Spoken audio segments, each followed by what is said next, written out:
Hey everybody, Chevy, Nobody Else's Auto. Tonight we're coming to you from the new yard again. We're going to bring you a few more out of here, take a quick walk around, let's check some of this stuff out. So, we'll start off here with a 1937 Chevy pickup.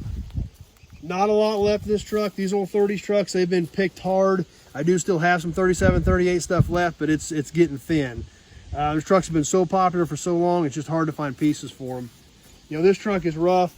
It does have front fenders on it that are kind of banged up, but are probably fixable. And they are pickup fenders, which are super hard to find. You know, it's got, you look inside of it, it's missing one door, but it's still got a dash panel. It's got some other pieces still in there that are still salvageable. This pickup had a flatbed on it, so we don't have a bed on this particular truck. But still actually some fixable sheet metal left on this one. Grill shell's really rough on it. We'll come over and check this side of it out and see how this side looks. This fender's kind of the same way, banged up, some crude fixes on some previous cracks, things like that. But like I said, anymore, some of this sheet metal, as long as it's not completely rotted away, you know, it's still something to work with. You know, a lot of this stuff is getting to the point where it's so rusty where there's not even anything left to weld to. So sometimes you got to work with what you got, especially when you get back into this 30 stuff, because it's getting so far and few between. Next up, we got something even cooler, I think. 1958 Ford panel truck. This truck's been here for a long time. It's been banged up in the front a little bit. Something apparently fell across the hood, or, you know, it looks like something, I don't know, something went straight across the middle of the hood or something, but it's banged up pretty good. But that's not the important part of a panel truck. You know, doors are still here. Really cool panel body. Obviously, somebody's modified this because I don't think they came with pop-out screen windows when they were new. But somebody's put those into this particular truck. We'll come on around the back. We got to be careful walking through the new yard because there's always stuff scattered everywhere. Tons of stuff I've got to get cleaned up in here as I start sorting. But it does still have the rear doors on it with the Ford letters stamped in them. We've got one correct taillight still on this truck. And we've got one taillight on this side. This thing got bumped right here in the corner. Looks like they put some sort of a Mopar taillight on this corner. Coming down this side of the truck, still fighting some of the wind. We are in Kansas. We try to avoid it as much as possible, but some days we just can't. But once again, I got the accessory pop-out screen windows on the side of the truck. It does still have both front doors also. We can look inside. Somebody's already got the dash cluster out of it, things like that. Does have a seat in it that appears to be original.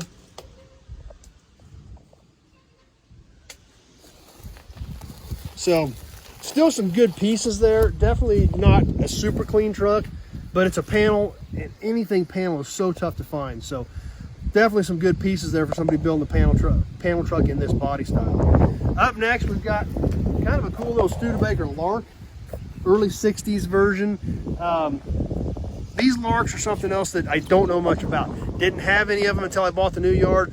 We had the Wagonaire Lark that we looked at a couple videos ago. If you like Lark Wagonairs, you might want to go check that one out on the station wagon with a slide back roof. That was a Lark. This one here's another Lark. This one here's a little four-door. Little teeny tiny Lark letters up on the front fender. Pretty much a complete car. Looks like it's pretty much all here. Just been sitting for years and years and years. Come on around the back. The lenses are gone, but most of the trim is still here. Really cool V8 badge on the trunk. Even though the plastic's kind of cracked, it's still a cool looking badge. Take a look down this side of it. Kind of about the same thing. Even still got some of the hubcaps on this car. Both hubcaps are still on this side. Take a peek inside of it and see what we got here. All the dash and everything is still in it.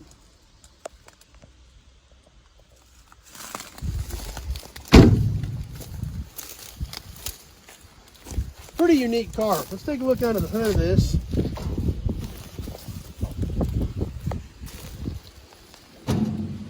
Maybe.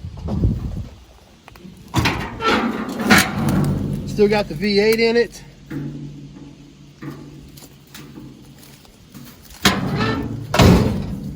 Definitely different, a V8 Lark. Don't see a lot of Larks anyway. Kind of cool that it's a factory V8. Let's catch one more tonight.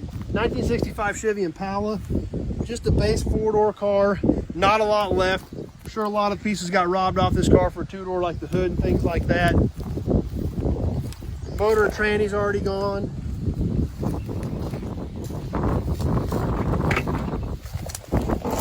we can take a peek inside of it. Still a lot of dash pieces in it.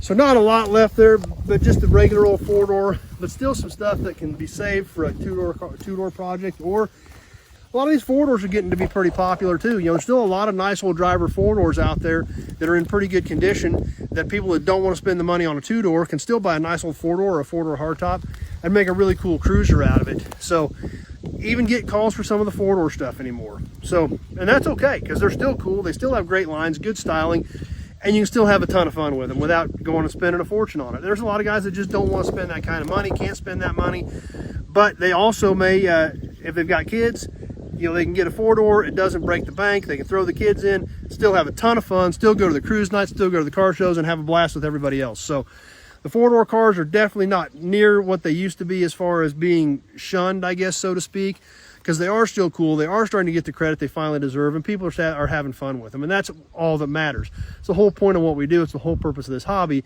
is to enjoy them, have a good time, and have something cool to go cruise in. So, hey, if you got a 4-door, throw the kids in, you go get ice cream, you go to the cruise night, that's what it's all about. That's all that matters.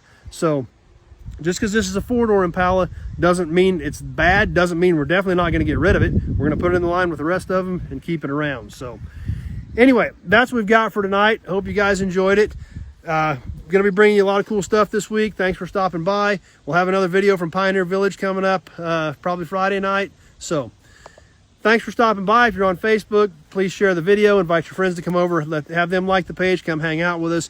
If you're on YouTube, please subscribe to my channel. Check out my other old car videos, because that's pretty much all I put up, because that's pretty much all I know. So that's what we do. That's what we're doing here, and that's what we're having fun doing. But if you guys weren't stopping by and hanging out, it would be pretty boring by myself walking around talking into a phone. So glad you guys are here. If you have specific questions about vehicles or parts, just give me a call, 620-786-4428. That number's on the pages. And you have to call me so we can have a conversation about your build, your project, and what you're trying to accomplish. So see if I've got anything here that might be able to help you out. There's just so many variables in all this stuff that I've got to have all that information to know if I've got something here that may work. So as always, thanks for being here. I super appreciate you guys taking a few minutes out of your night to hang out with me. Glad you're here. Thanks for stopping by. Invite your friends to come over and hang out with us. And we will see you soon on the next video. Thanks for being here, everybody.